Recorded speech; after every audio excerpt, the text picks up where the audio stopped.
What is up, YouTube? This is your boy Kotobukiya back on the Jimmy041 channel. Welcome. Coming at you with a new figure review right now.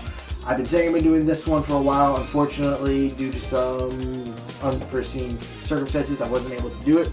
But just getting around to doing this review right now of the Kotobukiya figure of Hiei from Yu Yu Hakusho, one of my favorite all-time shonen, and definitely one of the best shonen animes of all time.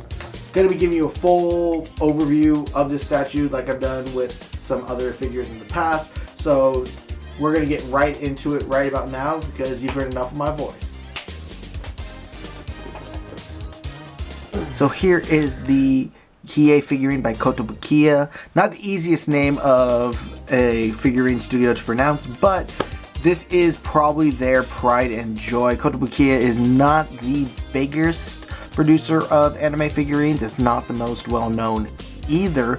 However, this was a figurine that came out in 2013, if I'm correct. It might have been 2012. You can correct me if I'm wrong. So it is a fairly recent figurine. For those who aren't familiar with the show Yu Yu Hakusho, Yu Yu Hakusho came out in the 90s. It's an older anime. It came out around the same time as the original Dragon Ball and Dragon Ball Z episodes, Rurouni Kenshin. It's part of that series of shows, and it really got famous through Toonami. That's where I first saw it, and I have a big connection with this series, as this is actually the first ever anime I can remember watching. Not Dragon Ball Z, not Rurouni Kenshin, not even Pokemon. This is the first real anime I can remember watching. I remember watching this when I was probably around 7 or 8 years old here at the house. I had some friends over. It came onto Adult Swim, and my friends were like, "What the hell is this?" And I was like, "What the heck is this?" It was the coolest thing I had ever seen, and I fell in love with anime that day. So to me, this means a lot, and specifically Hiei means a lot to me, as he was the character I was introduced to first. As the first episode I ever saw was, I believe, episode 8, The Arrival of Hiei, where he gets the Mirror of Forlorn Hope and tries to take over the world. He's green, he has eyes all over him, he stabs Kurama. It's a great episode. It's classic anime.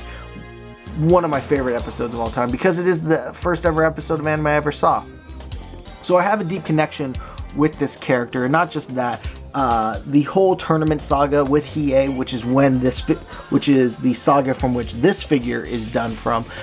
That whole saga to me is one of the best in anime history, just because of how badass Hiei, Kurama, Yusuke are in that arc. So this figure has many pros, but it also has one major con, and as I like to do, I just want to give you a brief overview of this figurine rather than go super in depth. So instead of starting with the pros, though, I'm going to start with the con. The biggest con about this figurine is the simple fact that it is faked a lot. There's a lot of fakes out there. It's very hard to find a legitimate copy of this. You really have to do your research and find a really good, reputable seller to really know if you're getting a real figurine. eBay and Amazon right now have a bunch of these figurines. However, that said, they are most likely fake because they're selling them at very cheap prices, and that's a big problem. For me, that's the biggest con when you're talking about some of these figurines. There are a lot of fakes out there on the market, and especially with this figurine, from a well-loved show, of a well-loved character, there are just too many fakes on the market to really be sure. You really have to do your homework and really do your research before buying it on the seller.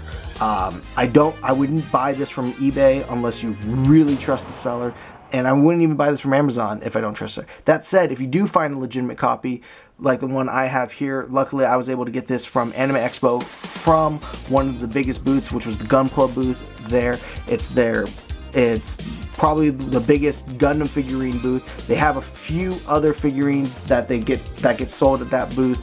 Not a ton else. I was able to buy this figurine there, so I really got it from a really good seller, really reputable seller, and from a place that I know that Anime Expo, they're going to do their best to make sure they only have the best sellers and most reputable sellers. So I was able to get that there. That said, the pros of this are just that, and I've always said this, quality. Quality is the most important thing, and this one has it, as well as I really like the interchangeability. Now, there are only two interchangeable pieces of parts of this thing. I almost said farts.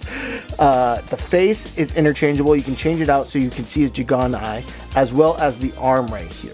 The arm can be changed out so that he is holding his Dragon of the Darkest Flame technique, my favorite attack in Shonen history. Yes, I said it, it's my favorite attack.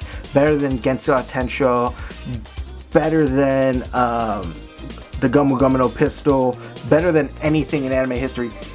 The Dragon of the Darkest Flame, even the Spirit Gun, I don't think is even as cool as the Dragon of the Darkest Flame. And that was my second favorite shonen attack of all time. That tells you how much I love this series.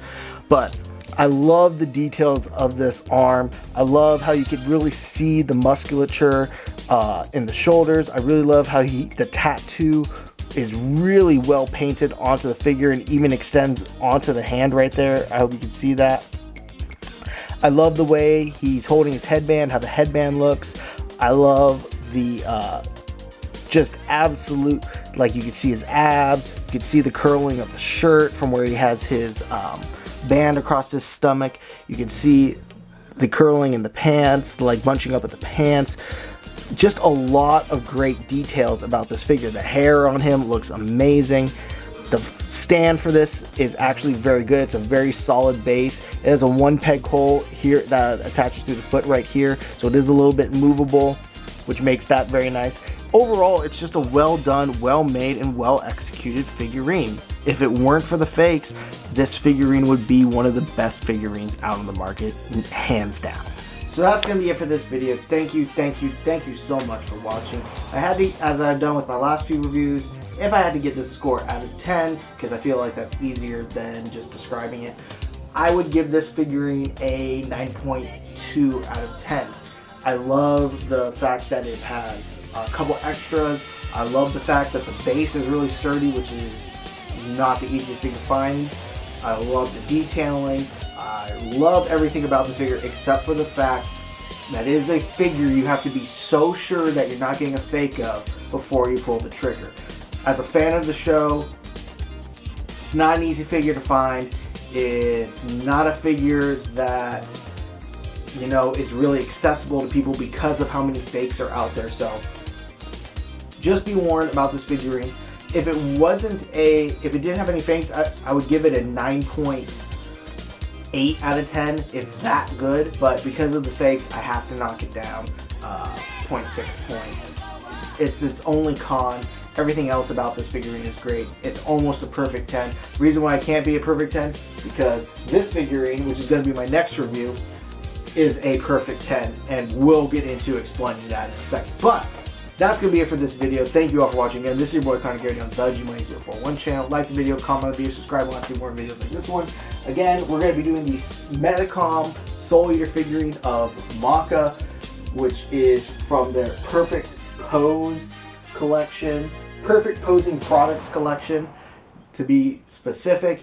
That figurine is incredible. Cannot wait to show you that one. But again, this is the end of this video. So with that said, it's time to hit y'all with the peace.